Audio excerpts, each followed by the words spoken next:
Vous êtes avec SBS French. Retrouvez les rubriques sur sbs.com.au/French. Bonjour, avec nous aujourd'hui Jean-Pierre Thébault, l'ambassadeur de France à Canberra. Monsieur l'ambassadeur, bonjour et merci de nous accorder cet entretien. Bonjour Grégory, c'est un plaisir. Grâce à vous et avec SBS, c'est l'occasion de s'adresser en français à la communauté française, la communauté francophone, les amis de la France qui vous écoutent. Alors, on va parler de cette affaire des sous-marins. Le dernier rebondissement en la matière, c'est qu'on a appris en se réveillant ce matin que vous et votre homologue à Washington étiez rappelés à Paris. C'est une première dans la relation franco-australienne. Concrètement, vous, représentant du gouvernement français en Australie, qui êtes rappelé à Paris, qu'est-ce que ça signifie ? Écoutez, c'est un rappel, comme on dit, c'est un rappel pour consultation. Donc, ça veut dire que des événements graves se sont passés dans la relation entre les deux pays qui nécessitent, premièrement, que de manière symbolique, on marque notre mécontentement, notre préoccupation, notre inquiétude, et puis en même temps qui nécessite aussi pour l'ambassadeur, c'est le cas de mon homologue aussi à Washington, pour les ambassadeurs, de prendre de nouvelles instructions en rencontrant le ministre des Affaires étrangères, en rencontrant tous ceux qui en France définissent notre politique et qui veulent avoir à la fois notre expérience de terrain, nos conseils, mais également pour nous donner ces nouvelles instructions. Donc, d'une certaine manière, ça veut dire prendre le temps de marquer le coup et définir la manière dont les prochaines étapes seront conduites. D'accord. Alors donc, si je comprends bien, ce départ n'est pas définitif. Vous reviendrez à Canberra. J'espère, car j'aime l'Australie, j'aime les Australiens. J'ai appris pendant une année, un peu moins d'une année que je suis là, je dirais, à admirer leur courage, leur humour, leur manière d'être. Et j'en ai rencontré, je pense, des centaines de différents endroits. J'aime notre communauté, je trouve formidable. Chaque fois, dans tous les tours que j'ai pu faire dans le pays, avant que le lockdown nous en empêche, j'ai vraiment rencontré des femmes et des hommes, entrepreneurs, créateurs, professions intellectuelles, mais vraiment des gens extraordinaires qui, je trouve, représentent de manière remarquable notre communauté. Donc, ma réponse est oui, j'espère pouvoir revenir et à cette occasion-là, pouvoir reprendre, je dirais, le travail qui est celui d'un ambassadeur, qui est de créer des liens entre deux pays, de contribuer à développer des projets et aussi de contribuer à ce que dans la durée, ces liens exceptionnels qui existent d'amitié, de compréhension entre les Français et les Australiens, je ne parle pas forcément des gouvernements, mais je veux dire, se maintiennent, se développent, parce que la relation franco-australienne est une relation dans la durée. C'est pas une relation tout de suite, c'est pas une relation, je dirais, qui oublie à la fois l'histoire et surtout le potentiel qui existe dans les êtres humains de chaque côté. Très bien. Alors, donc, jeudi, ça a été le choc à Paris quand il a été annoncé que l'Australie rompait ce fameux contrat du siècle avec Naval Group. Visiblement, les autorités en France ont été informées à la dernière minute. Et je vous ai vu hier vous exprimer chez nos confrères de ABC. Vous leur avez dit que vous l'avez carrément appris en lisant la presse. C'est incroyable. Écoutez, ça montre que la presse fait très bien son travail. Je trouve ça, c'est le côté positif de la chose. Mais vous avez raison, même si je veux être optimiste, c'est quand même assez, premièrement, déplaisant, et puis deuxièmement, déplacé. Parce que vous faites mention du contrat du siècle, mais je crois que beaucoup ont complètement oublié. Et je vois dans certaines réactions gênées des gens dire « Oh, mais c'était un contrat commercial. » Donc, attendez, on ne parle pas de plomberie. On ne parle pas de livraison d'une machine à laver la vaisselle. Le contrat, c'était pas un contrat ordinaire, c'était un contrat de souveraineté, c'était un contrat de partenariat. Ce que la France a accepté de proposer à l'Australie, qui lui avait demandé, c'est de lui fournir les meilleurs sous-marins possibles pour sa défense, premièrement. Et nous avons proposé ce que nous sommes actuellement, en train de construire pour la défense de la France. Donc, ce que nous transférions, parce que nous transférions pas simplement des sous-marins, nous transférions le savoir-faire de la création de ces sous-marins. Ce que nous transférions à l'Australie, c'était des secrets industriels liés à notre sécurité nationale. Vous croyez qu'on fait ça avec un partenaire que l'on n'apprécie pas? Non. C'était le sens de ce contrat. Le sens de ce contrat, ce n'était pas le nombre de sous-marins. Le sens de ce contrat, ce n'était pas le fait qu'on vende des sous-marins. Le sens de ce contrat, c'est que nous engagions pour 50 ans entre la France et l'Australie dans une relation nouvelle extrêmement forte, dans laquelle nous faisions confiance à l'Australie pour finalement aussi protéger nos secrets, et dans laquelle nous participions à la création d'une industrie souveraine en Australie pour sa sécurité. C'est pas la même chose. Vous comprenez que c'est pas un contrat ordinaire. C'est pas quelque chose dont on se dit bon ben voilà, je n'en ai plus envie et je ne le prends plus. C'est pas la même chose. Donc ça explique aussi la force de notre réaction. Alors, vous le disiez tout à l'heure, vous avez été nommé ici il y a un peu moins d'un an.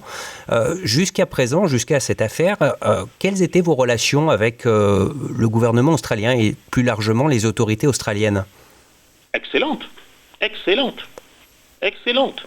Il n'y a pas une seule occasion où les autorités australiennes, à tous les niveaux, n'ont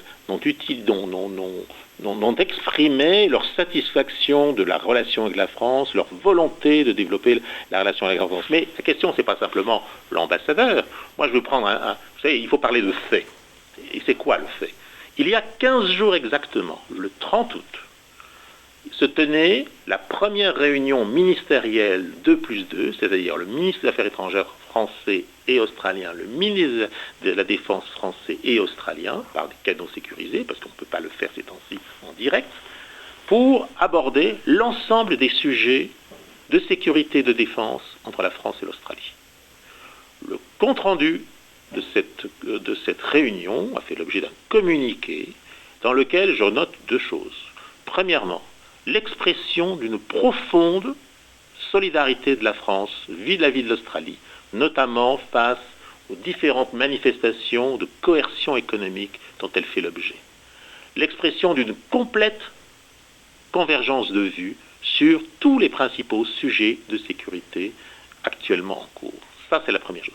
Et deuxièmement, une phrase très importante, qui n'aurait pu être là qui ne pouvait être là que parce que les deux parties l'acceptaient, qui était de souligner l'importance du contrat FSP. 15 jours après, nous apprenons par la presse qu'il n'y a plus de contrat FSP et que depuis 18 mois, l'Australie était en train de préparer ce changement. Ça, si vous voulez, c'est un choc. Parce que ça veut dire que soit on nous a menti et qu'on voulait nous tromper et que donc nous n'étions pas en fait dans une relation véritable de partenariat, une relation sincère. C'est une faute. Et si vous voulez, quand on lit dans la presse, effectivement, que ça fait 18 mois que des préparatifs sont menés pour en fait complètement changer les choses, c'est triste. Parce que ça veut dire qu'il n'y a pas eu la qualité, je dirais, de la sincérité, la franchise qui est nécessaire pour qu'une relation, je dirais, de forte soit établie entre deux pays. C'est non seulement regrettable, c'est non seulement lamentable, mais c'est aussi une faute. On ne traite pas ses alliés comme ça, on ne traite pas ses partenaires comme ça. Ce d'autant plus que la seule raison invoquée pour changer, en fait, pour supprimer le contrat, et donc, je rappelle, le partenariat, la lettre et l'esprit, eh bien, c'est la seule raison, c'est la raison sur laquelle, si l'Australie l'avait souhaité, nous aurions parfaitement pu discuter. Donc, la France aurait été prête à partager sa technologie nucléaire avec un pays mais je qui n'en ne sais l'est pas. rien, et c'est pas moi qui peux vous le dire, Grégory. La seule chose, c'est que, si vous voulez, nous sommes, depuis 70 ans, un pays souverain qui a créé une industrie souveraine de sous-marins qui ont notamment la propulsion nucléaire. Tous les sous-marins français de la flotte française sont des sous-marins à propulsion nucléaire. Si l'Australie avait posé la question, nous lui aurions bien entendu répondu. Le sens de la réponse, ça relève des discussions. Mais en tout cas, il y aurait eu une discussion. Il y aurait eu la possibilité de s'expliquer et de tomber d'accord ou peut-être pas d'accord. Mais nous ne serions pas dans la situation d'aujourd'hui. Donc, si vous voulez, rien ne justifie que nous nous retrouvions dans cette situation-là et que nous apprenions la veille de la décision ce qui a été décidé. C'est inacceptable. Ça veut dire que pendant 18 mois, toutes les personnalités qui se sont rencontrées, depuis le plus haut niveau, en passant par le niveau des ministres et en passant par les ambassadeurs, je dirais, ne parlaient pas franchement. Mais cette franchise n'était pas absente de notre côté. Elle était malheureusement absente du côté australien. Alors, ce contrat sur les sous-marins, au cours des 5 dernières années, il a été l'occasion d'un rapprochement significatif entre la France et l'Australie.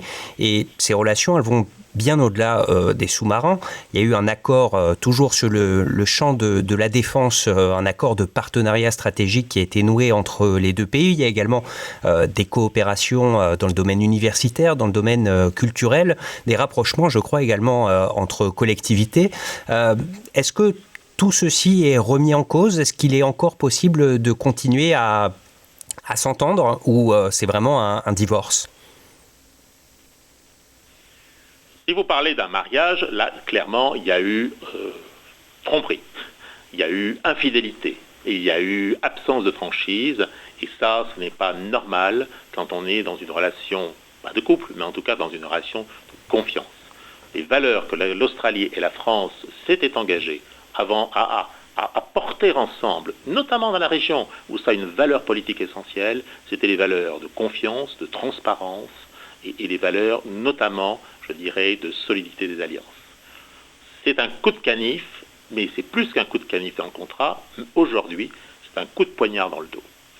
Et ça, c'est pas l'esprit australien. Moi, ce que j'ai constaté ici, c'est que chaque fois qu'on parle d'amitié, chaque fois qu'on parle de partenariat, de mateship, on me dit quoi? On me dit « we look at each other's back ». Eh bien, malheureusement, nous avons cru que notre partenaire veillait sur notre dos. En fait, c'est un coup de poignard que nous avons reçu. Maintenant, ce que vous me dites, plein de choses sont faites aujourd'hui au niveau des hommes et des femmes, français et australiens, qui travaillent sur ce territoire, qui ont des projets ensemble et qui les développent. Et bien entendu, tout cela continuera. Il n'y a pas de raison que ça s'interrompe. Cet épisode, malheureux, très regrettable, inacceptable, incompréhensible, ne change en rien. Par contre, la manière dont la France considère l'Australie, et j'espère l'Australie la France.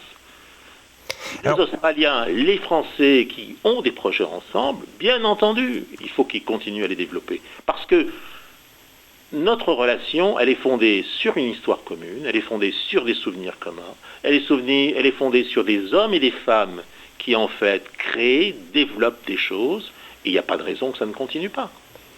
Y compris sur le plan militaire, je pose la question puisque j'ai lu dans la presse qu'il était question notamment que des exercices conjoints soient organisés l'année prochaine avec l'armée de l'air australienne, si je ne me trompe pas, et l'année suivante, en 2023, des opérations navales avec non seulement les Australiens, mais aussi les États-Unis, avec qui, clairement, la relation n'est plus aussi bonne. Est-ce que tout ceci est maintenu ou on n'est plus si sûr que la France y participera?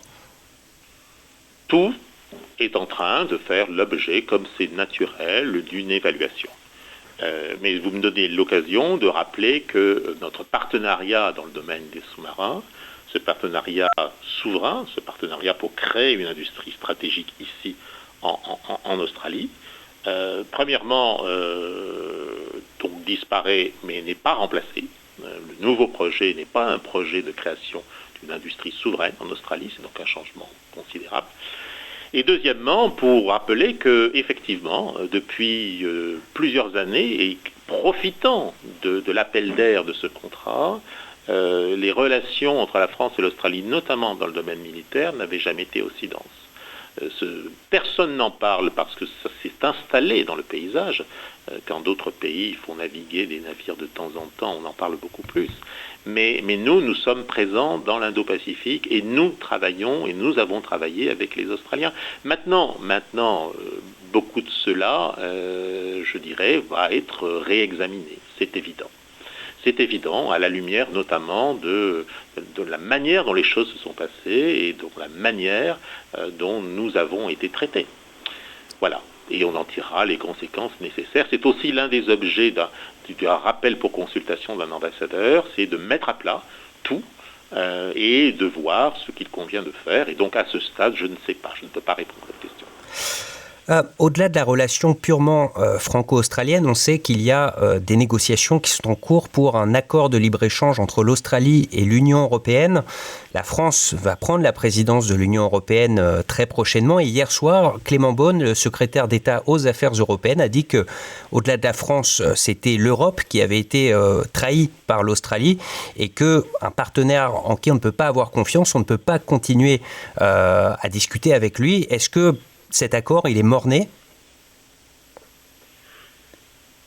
Vous avez une prise de position qui est celle d'un ministre, donc un ambassadeur ne peut pas dire... Ah oui, je ne fais que retranscrire les paroles qui ont été dites dans les médias français. Je suppose que si le ministre dit cela, c'est que... Et je ne sais pas qu'à le supposer, c'est certain, s'il y a un ministre qui dit une chose, et il y est autorité. Moi, en ce qui me concerne, si vous voulez... je ne peux que supposer que nos amis australiens, parce qu'il reste des amis, je le dis encore une fois, mais peut-être pas tous et pas tous de la même manière, ont tout pris en compte. Parce que vous avez parfaitement raison. C'était pas simplement une relation entre la France et l'Australie. C'était une relation dans laquelle l'Australie affirmait son intérêt pour développer des relations fortes, parce que qu'est-ce qu'il y a de plus fort que la défense, avec une grande nation européenne, la France. Et c'était aussi un élément d'encouragement à ce que l'Europe vienne s'investir en Indo-Pacifique. Et la meilleure preuve du fait que cela a fonctionné, c'est que la France a porté cette stratégie Indo-Pacifique d'abord à titre national, puis en convainquant d'autres États européens d'adopter une stratégie Indo-Pacifique. Et que le jour même ou de l'adoption formelle au niveau politique par l'Union européenne de sa stratégie Indo-Pacifique, dans laquelle il y a une mention spéciale qui est faite du rôle de l'Australie et de l'attention qu'on doit apporter à l'Australie, notamment à cause de l'insistance française, eh bien c'est ce jour-là qui est choisi pour annoncer la fin du contrat. C'est quand même, vous l'admettrez, extrêmement symbolique. Je fais simplement également référence que c'est le même jour de cette annonce que on célébrait aux États-Unis le 240e anniversaire de l'arrivée de Lafayette dans la baie de Chesapeake, ce qui ne manque pas non plus d'un certain symbolisme. Ouais, une cérémonie annulée d'ailleurs par votre homologue à Washington. Une dernière question, monsieur l'ambassadeur, un peu plus personnelle si vous me le permettez. Vous êtes diplomate depuis presque 30 ans. Vous avez également occupé des postes dans différents cabinets ministériels en France. Une crise de cette nature, est-ce que vous avez déjà vécu ça dans votre carrière? Des crises, oui. Si vous connaissez mon histoire professionnelle, vous savez que j'ai passé plusieurs années en ex-Yougoslavie, sur le terrain, à conduire au pire moment du conflit entre les différentes communautés de Bosnie-Herzégovine, je dirais des missions de maintien de la paix, des missions de négociation, des missions de dernière chance, avec des moments très graves, des épisodes qui m'ont marqué, et d'ailleurs, je dirais, dans lesquels c'était des questions de vie et de mort, et dans lesquels c'était des questions dans lesquelles il fallait sauver des milliers de personnes, où malheureusement, on ne pouvoir rien faire pour elles. Donc des crises, oui, j'en ai connu.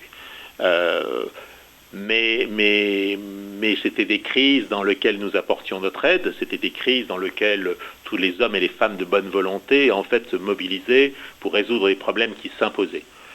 Des crises inutiles, comme celles que nous connaissons ici aujourd'hui, entre la France et l'Australie, à la suite d'une décision australienne, encore une fois, je dirais, qui est incompréhensible et surtout qui n'a jamais fait l'objet du moindre de la moindre discussion de bonne foi, de franchise, entre les partenaires que nous croyions que nous étions, ça c'est vrai que c'est le genre de crise à la fois extrêmement grave et en même temps inédite pour moi. Je n'ai jamais vu un État renier sa signature avec un partenaire essentiel dans des conditions comme celle-là. Ça pose d'ailleurs des questions graves, parce que un État qui renie sa signature, on peut, dans le domaine politique, dans la vie politique interne d'un pays, parfois se dédire, peut-être être de mauvaise foi. Il y a des gens qui aiment ça, qui le font, et ça a des questions éthiques personnelles. Mais dans les relations internationales, on ne se comporte pas de la même manière. Ça porte des conséquences, parce que tout un tas de personnes d'autres pays, y compris dans la région, qui regardent ce qui se passe, peuvent peut-être légitimement se poser des questions. C'est quoi la signature d'un pays qui, tout d'un coup, dit « bah écoutez, non, je vous ai mené en bateau pendant 18 mois, finalement je vous ridiculise », parce que, qui plus est, toutes les informations sur la manière dont tout ça a été préparé, informations qu'on trouve dans un article du Sydney Morning Herald d'il y a 2 jours, ce sont des informations qui ne peuvent venir que d'une source très bien informée, au plus proche de ceux qui ont pris la décision. Donc, je veux dire, c'est quand même fascinant, c'est quand même terrible en même temps. Et encore une fois, je m'inscris en faux totalement, et personne ne peut démontrer le contraire. Ce n'était pas un contrat, c'était un accord de partenariat. Ce n'était pas des salades et des pommes de terre qu'on vendait, c'était une relation de confiance du plus haut niveau sur des questions du plus haut niveau de secret et de la plus forte sensibilité que nous étions engagés à transférer à nos amis australiens. C'est sans doute d'ailleurs pour eux une occasion manquée, une occasion historiquement manquée que de ne renoncer à ce que nous étions prêts à faire, c'est-à-dire leur donner les moyens d'une défense pleinement souveraine. Après, c'est un choix politique, et on le respectera bien entendu, de décider de ne pas être indépendant, de ne pas avoir les moyens de son indépendance, et d'être dépendant. C'est une attitude. Ce n'est pas à la France de la juger à la fin, mais par contre, c'est à la France, en tant que partenaire affecté, en tant que partenaire qui a été maltraité dans cette affaire, je dirais, de dire ce qu'elle en pense. Je vous ai menti, monsieur l'ambassadeur. En fait, j'ai une ultime question. Promis, cette fois, c'est la dernière. Le seul autre moment de tension très vive entre la France et l'Australie, c'était il y a environ 25 ans, lors de la campagne d'essais nucléaires lancée par Jacques Chirac dans le Pacifique, la dernière. À ce moment-là, c'était nous, les méchants. Est-ce que la crise actuelle vous semble de la même ampleur, plus grave, moins grave ? Comment la qualifieriez-vous en regard de cette crise précédente ? Non, je ne fais pas de comparaison. Si vous voulez, je ne fais pas de comparaison. Pour moi, dans les relations internationales, et pas que pour moi, pour tout diplomate dans les relations internationales, je dirais, on ne catégorise pas les pays sur des idées préconçues. Donc, s'il doit y avoir forcément des crises entre les Français, Australiens ou pas, non. Je crois vraiment que la profondeur des relations à titre humain qui existent, et je sais que parlant à SBS en français, on s'adresse en particulier aux membres de notre communauté, et puis aussi à tous les très nombreux francophones et amis australiens francophones de ce pays. Et écoutez, vraiment, moi je vous dis chapeau, c'est formidable ce que vous faites. Vous le faites dans des circonstances qui ne sont pas forcément faciles, aujourd'hui en particulier. Et j'ai vraiment une pensée pour tous les membres de la communauté française qui sont frappés par l'impact notamment économique, mais également humain du Covid. Ce que vous faites, c'est formidable, et vous aurez toujours mon soutien en tant qu'ambassadeur et le soutien de la France. Après, ce malheureux épisode, est de la responsabilité de ceux qui ont souhaité que les choses se passent comme cela, et c'est une conversation que nous aurons forcément avec ceux qui ont fait en sorte de trahir la parole donnée et de décider que la France ne valait même pas la peine d'une consultation, ce que, à défaut d'une obligation, la décence en tout cas aurait nécessité. Voilà. Donc c'est pour vous dire que, si vous voulez, je ne compare pas avec des crises antérieures. Celle-ci est assez unique en soi, mais elle n'interrompra jamais la relation de fidélité et de confiance qui existe entre les individus et sur la capacité de ces individus à faire en sorte que nos deux pays resteront amis dans la durée. Très bien. Merci beaucoup, monsieur l'ambassadeur. Merci encore pour cet entretien. Je vous en prie, Grégory. Vous voulez entendre d'autres rubriques comme celle-ci? Écoutez-les sur Apple Podcasts, Google Podcasts, Spotify ou n'importe où vous obtenez vos podcasts.